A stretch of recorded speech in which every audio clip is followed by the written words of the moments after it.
오늘 전할 말씀은 피는 생명이다.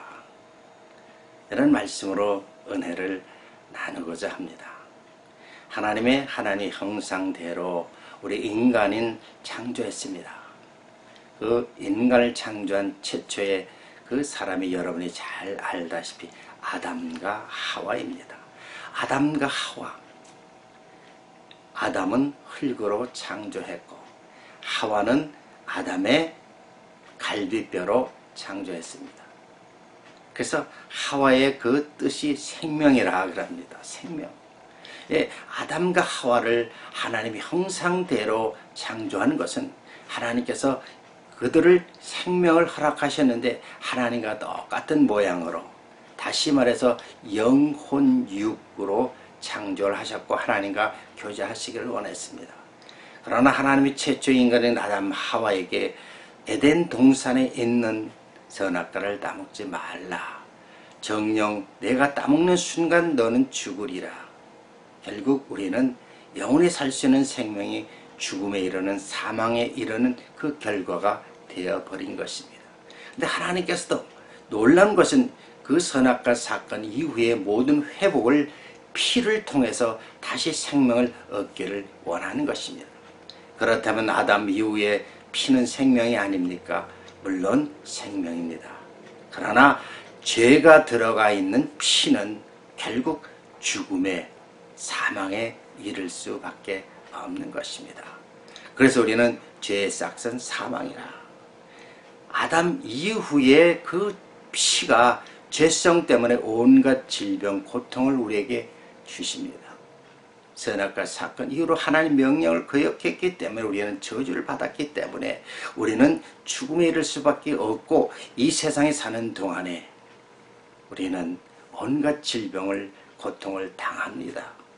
우리가 요즘 흔히 말하는 당뇨병, 고혈압, 많은 이런 피에 관계되는 중풍병, 문둥병, 모든 병들의 다 근원이 이 피에서부터 발생됩니다. 죄성에 의한 피로 말미암아 그 모든 질병, 고통이 계속적으로 이어지고 있습니다. 그 피의 해결 방법은 어떻게 할까요? 유일하게 하나님 자신만이 해결할 수가 있습니다. 그래서 구약에서는 바로 이 피 흘림을 통해서 죄사함을 받는 놀라운 은혜를 주십니다. 아담, 하와 이후에 아담의 후손 가인과 아벨이 하나님께 제사를 드렸을 때 가인은 곡식으로 제사를 드렸고 아벨은 양의 피와 기름으로 제사를 드렸더니 하나님께서 가인과 그 예물은 받지 않으시고 아벨과 그 제단을 흠양하시고 기뻐하셨다 그랬습니다. 왜? 아벨의 제단은 바로 피가 들어있기 때문에. 그러니까 드리는 제사에 반드시 피가 들어가야만 죄를 사함받고 하나님이 그 제사를, 그 제단을, 예배를 받으시는 것입니다. 여러분은 어떻습니까? 여러분 지금 여러분의 피가 정말 영혼성 있는 피입니까? 아니면 일시적으로 이 땅에 잠시 살다가 그 죄 때문에 사망에 이르는 피입니까? 우리는 구약 성경에서 특별히 믿음의 조상 아브라함을 택할 때도 그를 부르시고 그가 99세 때에 내가 할례를 하라. 우리가 말하는 남자의 성기에 표피를 잘라서 우리는 포경이라 그러죠. 예, 표피를 잘라서 피를 흘리라 그럽니다. 결국 하나님께서 명령을 한 결과 아브라함이 피를 흘린다는 것은 바로 자신이 죽었다는 것입니다. 하나님의 언약을 맺고 영원한 언약을 삼고 네가 피로 흘림으로 말미암아 아담 이후의 모든 그 피의 문제를 해결을 하나님이 아브라함을 통해서 새로운 민족, 하나님의 선민을 이루기를 원하는 것입니다. 거기에 반드시 피가 들어가 있습니다. 그래서 아브라함 후손 이후로도 계속 하나님이 이스라엘 백성을 통해서 피를 흘리라 합니다. 그것이 바로 우리가 말하는 할례지요. 아브라함의 아들 이삭도 8일 만에 피를 흘립니다. 할례. 그래야만 하나님 백성이 되는 것입니다. 예, 그래야 우리가 말하는 소위 구원 받는 것입니다. 죄산 받는 것입니다. 영원한 천국에 갈 수 있는 길이 열리는 것입니다. 결국 하나님은 구약의 그 피의 제사를 구체적으로 모세를 통해서 광야 생활 동안에, 오늘날 말하면 광야 생활은 교회 생활이라 그럽니다. 광야 생활 동안에 피의 제사를 드리라. 성막을 짓고 거기에 번제단을 쌓고 물뚱에서 씻고 동물을 씻고 너의 죄를 대신해서 동물로 제사를 드리는데 동물의 피를 하나님 단에 뿌림으로 말미암아 너의 죄를 사해 주리라. 결국 피가 없이는 우리의 죄가 사할 수가 없습니다. 그래서 우리는 히브리서 9장에 보면 피 흘림이 없이는 제사함이 없다. 그래서 구약에 우리에게 끊임없이 피의 제사를 드리라 그럽니다. 그래서 번제며 속죄제며 속건제며 화목제며 다 동물의 피를 통해서 우리는 제사를 받습니다. 그러나 이것은 일시적이지 영원성이 없다는 것입니다. 매년 피의 제사로 또 수시로 피의 제사를 드려야만 우리가 제사 받고 천국 가는 길이 열린다는 것입니다. 그러나 그것은 일시적이지 영원성이 없는 것입니다. 그래서 그 영원성을 위해서 하나님 자신이 피에 흘리는 것이 바로 예수님이 이 땅에 오셔서 성육신으로 우리 인간의 하나님 형상인 예수님이 인간의 형상으로 그분이 완전한 인성과 완전한 신성을 가지신 예수님이 이 땅에 오셔서 죄 없이 동정녀 마리아에서 나시고 인간의 모든 죄를 담당하시기 위해서 십자가에 돌아가시면서 피를 흘리셨습니다. 그 피가 바로 구약의 동물의 제사의 피를 일시적인 것을 영원성 있게 영원히 우리의 모든 인간의 죄를 해결하긴 최후의 수단으로 우리 주님이 십자가에 돌아가셨다는 것입니다. 그래서 그분은 우리 인간과 하나님의 그 막혀진 담을 허시기 위해서 십자가에 돌아가셨기 때문에 그는 속죄제물로 또 하나님과 우리 인간과의 화목제물로 십자가에 돌아가시면서 우리에게 다시 그 아담하와 처음 창조한 모습으로 우리에게 새 생명을 불어넣어 주신 것입니다. 예수님을 통해서만이 우리는 다시 태어난다는 것입니다. 그래서 아담은 옛 언약이요, 예수님은 제2의 아담으로서 새 언약, 피의 언약이라 그럽니다.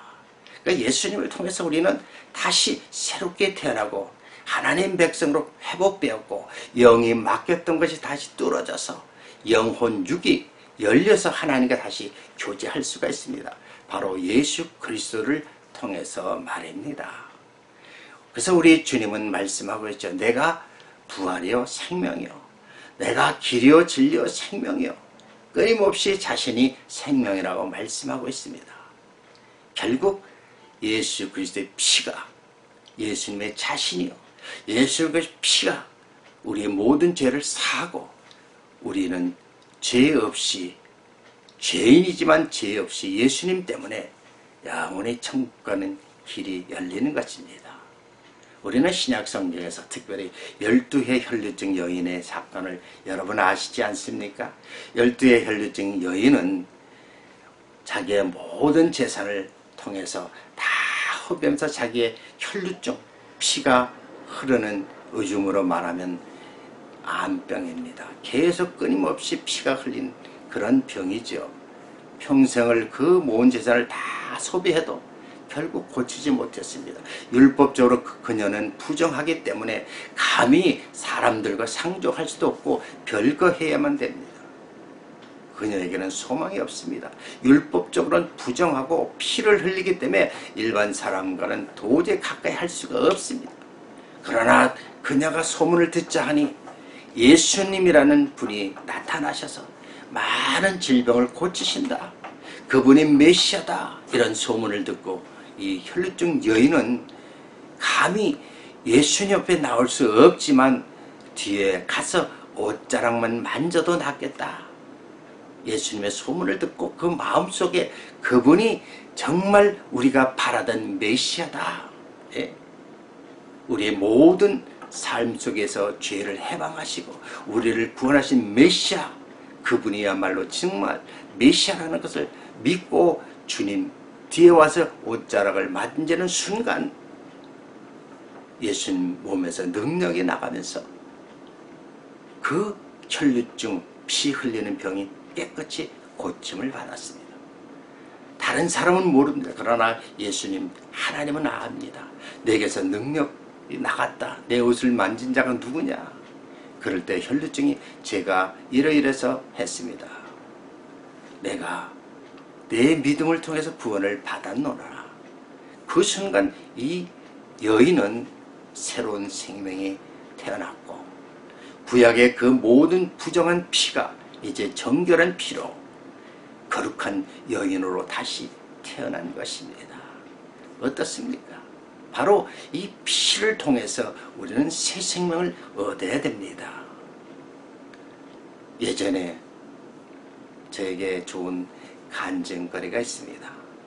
참으로 사업을 하다가 굉장히 어려움을 당했습니다. 열심히 신앙생활하고 열심히 헌신하고 열심히 하나님 믿는다고 하는데 정말 어려움이 닥치는 거예요. 참 죽고 싶은 생각밖에 없어요. 요즘에 우리 주변에도 보면요, 살고 힘들고 막 그러니까 예수 믿는 사람도 에이 자살해야지, 죽어야지, 이런 말을 하는 분들이 종종 있습니다. 여러분, 죽으면 어디 갑니까? 지옥 가는 겁니다. 절대로 자살해서는 안 되는 거예요. 그런데 믿음이 연약하니까, 괴롭고 힘드니까 그 순간 자살하고 싶은 거예요.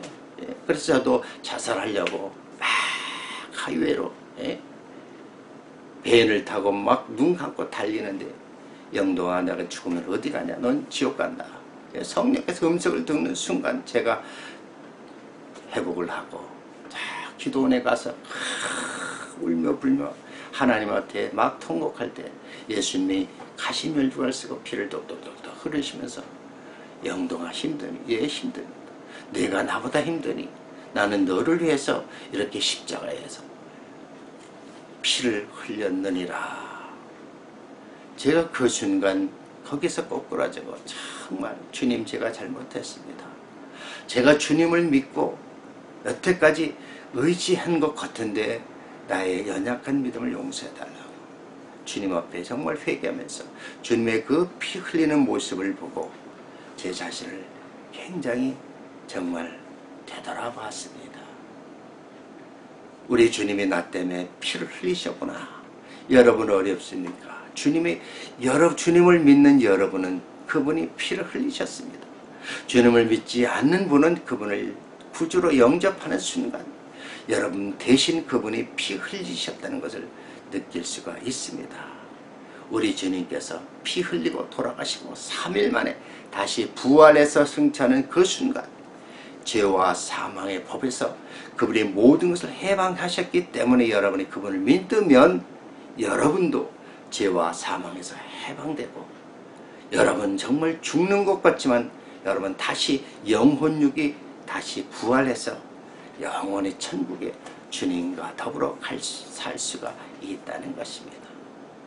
어느 날 제가 젊은 시절에 부흥 집회 때 열심히 음악 선교단을 할 때입니다. 그때 한국에서 신현균 목사님, 여러분 혹시 아시지 모르지만 신현균 목사님 오셔서 부흥에서 굉장히 그때 토론토에서 아주 막 부흥의 전성의 시대였습니다. 조영교 목사님, 신현교 목사님, 또 김사만 목사님, 어떤 유명한 목사님들이 다 오셔서 부흥하실 때인데, 부흥회를 하실 때인데, 그때 신현근 목사님 오셔서 막 부흥회를 했을 때 저희들이 음악 선교를 하고 그랬습니다. 그래서 그 부흥회 기간에 새벽에 막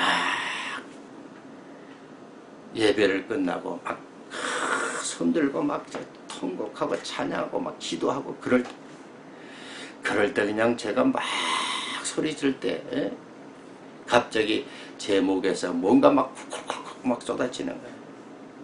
그래서 막 기도하고 그냥 막 끝나고 화장실에 가보니까 웬걸요, 제 와 있었어요. 그냥 쫙 피가 그냥 흥건히 묻어 있어요. 다 쏟아져요. 그 순간 얼마나 감사한지요. 하나님께서 정말 예수님을 믿고 예수님께 막 기도하고 딱 막 간구했더니요, 내 몸에 더러운 나쁜 피들이 그냥 목구멍으로 다 넘어와서 와이시에서 흥건해졌네. 그런데 너무 감사해요. 우리 주님께서 이렇게 나를 사랑하사 나의 모든 나쁜 피들을 다 쏟게 하셔서 나를 거룩하게 하시고 정결케 하셨구나. 주님의 사랑이 크구나. 그래서 우리 주님께 너무 감사 찬양을 돌렸습니다. 사랑하는 성도 여러분, 우리 주님의 여러분의 죄를 위해서 십자가에 돌아가셨다는 사실을 믿습니까? 그분이야말로 우리의 새 생명을 살릴 수 있는 중요한 매개체입니다. 그분이야말로 우리의 정말 생명을 다시 회복시킬 수 있는 창조주입니다. 우리를 구원하시기 위해서 이 땅에 오신 바로 구세주라는 것을 아셔야 됩니다. 구약의 율법은 바로 죄를 깨닫게 하지만 결국 그것은 한계요, 죄만 깨닫게 하지 근본적인 그 죄를 해결하지 못하고 근본적인 우리의 생명을 계속적으로 영원성 있게 우리를 구원시킬 수가 없는 것입니다. 그러나 신약에 와서 모든 것을 예수님이 얻어서 하나님 자신이 오시면서 자신을 희생시키고 하나님 자신이 희생을 시키며 그분의 사랑을 확증시키면서 하나님은 여러분을, 우리 자신을 구원하시길 원해서 희생당하셨습니다. 어떻습니까? 그분을 믿음으로 말미암아 생명입니다. 피는 생명입니다. 그래서 피와 세례와 성령은 하나이다. 예? 피라는 것은 바로 보혈의 피로 여러분 새 생명을 얻습니다. 세례라는 것은 예수님이 우리 위해서 대신 돌아가셨기 때문에 우리의 죄를 담당한 그분을 믿으면 여러분 물세례 성령세를 통해서 여러분은 다시 거듭나는 것입니다. 그러면 그분을 믿는 순간 그분은 십자가 돌아가시고 부활하셔서 승천한 후에 보혜사 성령을 통해서 영원토록 여러분 함께 하시기 위해서 보혜사 성령을 여러분 마음속에 보내주시는 것입니다. 여러분이 사실을 믿습니까? 내 안에 성령의 하나님이 계신다고 믿으면 바로 여러분은 예수님을 믿는 것이요, 그분을 통해서 영원한 생명, 그분의 보혈의 피로 죄를 사함받고 거룩한 심령으로 죄인이 아니라 의인으로 살아가는 것입니다. 사도 바울이 그것을 깨달았지 않았습니까? 그런 율법적이었던 선생이 예수님을 만나는 순간 죄인이라는 것을 깨닫고 잘못된 것을 깨닫고 그는 예수님을 맞이한 순간 그는 다시 태어나서 순교에 이르기까지 주님을 증거했습니다. 구약의 그 할례를 통해서 구약 사람들은 구원을 받았다고 하지만 이제 우리의 신약 시대는 할례가 아니라 물과 성령 세례, 바로 예수님의 말씀을 통해서 예수님을 믿고 그분을 통해서 여러분이 다시 태어나는 것입니다. 그래서 성령 세례입니다. 그래서 무할례자, 할례자가 중요한 것이 아니라 이제는 영적인 이스라엘 백성, 영적인 예수님의 제자로서 여러분 다시 태어나야 됩니다. 그러면 여러분은 예수님 오시면 영원한 천국에 영생할 수 있는 길이 열리는 것입니다. 예수님을 믿는 그 순간 여러분은 정말 죄인에서 의인으로 거듭나고 심판당하지 않고 여러분 이 땅에 사는 동안 열심히 주님을 위해서 헌신하는 것은 바로 상급으로 면류관으로 보상을 받습니다. 그 보상을 여러분 받아야 되지 않습니까? 아직도 정말 예수님의 피는 생명이다. 예수님의 피는 죄와 사망에서 우리를 해방시킬 수 있는 유일한 길이라는 것을 아셔야 됩니다. 피는 생명입니다. 예수님을 믿으십시오. 예수님의 보혈의 피로 여러분을 정결케 하십시오. 그러면은 여러분 안에 성령이 계시면서 주님 오실 때까지 함께 하시고 여러분을 정말 좋은 길로 축복의 길로 인도하실 것입니다. 사랑하는 성도 여러분, 피는 생명이고 죄사함을 받고 피를 통해서 여러분은 영원한 천국을 소유할 수가 있다는 사실입니다. 예수님의 보혈로 피로 여러분의 모든 삶이 새롭게 정결케 해주시고 거룩한 삶을 더 하나님께 영광 돌리시기를 주의 이름으로 축원합니다. 기도하겠습니다. 할렐루야. 하나님 감사합니다. 우리는 아담의 원죄 때문에 죽을 수밖에 없지만 하나님께서 하나님 자신인 예수님을 이 땅에 보내주셔서 우리의 모든 죄를 위해서 영원토록 죄를 해결해 주시기 위해서 십자가에서 돌아가시고 장사한지 사흘 만에 부활하셔서 우리의 모든 인생의 문제, 사망과 부활의 문제를 해결해 주시고 우리는 주님 때문에 이제 사망이 아니라 새 생명을 가지고 영원의 천국 갈 수 있는 그런 길을 다시 열어주시니 감사드립니다. 그래서 우리 주님은 늘 길이요 진리요 생명이요 부활이요 생명이라고 말씀하셨사오니 생명 대신 예수 그리스도를 바라보며 그분을 믿고 영원한 천국을 산 소망을 갖게 하여 주시옵소서. 오늘도 주 안에 승리하기를 원합니다. 어떤 흑암의 권세도 아버지여 넘어지지 않게 하시고 틈타지 않게 하시고 오직 주의 영광받아 쓰임받을 수 있는 저희들 되게 하여 주시옵소서. 날마다 예수 그리스도의 보혈의 피로 정결케 하시고 거룩한 삶이 이어지게 하여 주시옵소서. 예수님 이름으로 감사하며 기도드리옵나이다. 아멘. 어떻습니까? 피는 생명입니다. 예수 그리스도의 피는 여러분의 생명입니다. 여러분이 잃어버린 영혼육을 그분을 통해서 다시 부활할 수가 있습니다. 좋아했다면 좋아요를 눌러주시고요. 여러분 계속 영적으로 진정한 그리스도인으로 거듭나서 영원한 천국에 또 이 화면뿐만 아니라 다시 볼 수 있는 그날이 되기를 간절히 소망합니다. 오늘도 주 안에서 승리하십시오. 할렐루야. 감사합니다.